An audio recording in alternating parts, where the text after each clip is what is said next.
Yeah, it's a good question because a lot of investors are focused on this now with the election very much a close call. And the way we see it, it could swing either way. If we have Trump, he's proposed on the campaign trail potential for another return of a very aggressive tariff policy, for tariff for China exports to U.S. Up to 60%, rest of world 10 to 20%.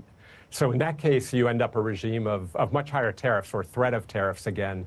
And when you look at the amount on that, it's about, about $400 billion of tariff that could be coming in. That's up by itself 1.5% of GDP. And our econ team in China has estimated could have a similar 1.5-point impact on China GDP for a couple years from the lost exports. So on one side, you have that scenario if Trump is elected. But then if you look at the Harris scenario, so far what we've seen is more, I'd say, a status quo, a bit of an extension of the Biden policy. They had recent tariffs, but they were more selective, only about $15 billion a product. And that was, in some cases, preemptive on things like EV, where EV and EV battery, let's slow down or prevent China from getting too much market entry. But that scenario is not a wide blanket, huge tariff on the whole supply chain. So that's why I'd say election can be a big impact one way or another based on which party is elected here.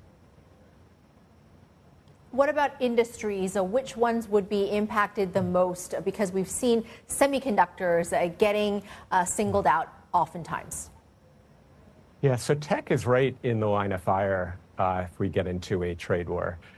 So looking at some of the items last time in 2018, when we had escalation of trade, some of the key tech products were left out, PC and smartphone.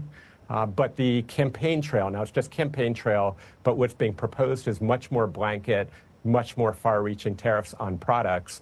So when I look at the chain, I think you have potential where a lot of these exports from North Asia, and that's where I'd say it's not just China, but Taiwan, Korea, and China, where they rely on these exports, they're in the line of fire. And back to if there's GDP impact on both U.S. and China of 1.5 points, usually for tech hardware demand, there can be up to 2.5 times multiplier because for a demand hit, you also have to cut down inventory in the supply chain.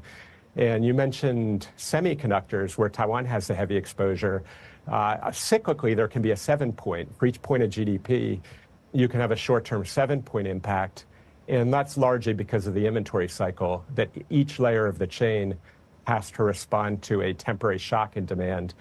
And that would be until you can resolve, okay, what products come in and get affected? Can you move production?